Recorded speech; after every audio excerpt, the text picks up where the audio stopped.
Corrective makeup once again on Neja Lisa, who has a wide forehead. Therefore, I won't be applying the color on the middle of the forehead, but just on the outer part. So on the temples, yeah, temples of the forehead.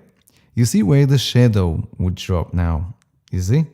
This is how the shadow falls on the forehead. And this is where you need to apply the contour.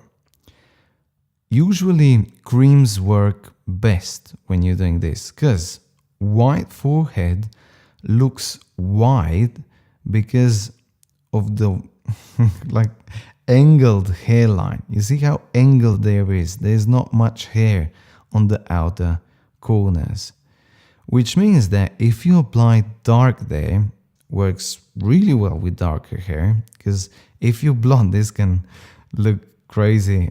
So you need to be really careful. Just blend it in.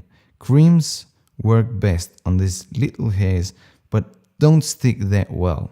Still, you need to find something that works for you. That might be even powder. You know, sometimes powder on dry skin works well and creams on oily skin, but it's still not something that you should stick to.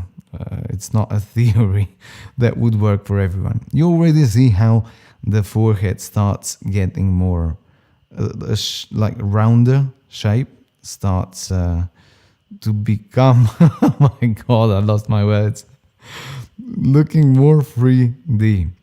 But blending it therein is not that easy. Therefore, you should do the hairs, your hairdo in the end, because this can make you look messy. Blending it all in, and then the hairs, like these baby hairs, are all over. I'm applying a tiny bit also on the middle part of the forehead because it looks natural. This is where the sun would hit you, but not as heavy as on the temples of the forehead. Let me know what you think. Obviously, this is a technique that works, a corrective makeup technique that works in this case. Still not a Kim Kardashian look, but enough. Ciao.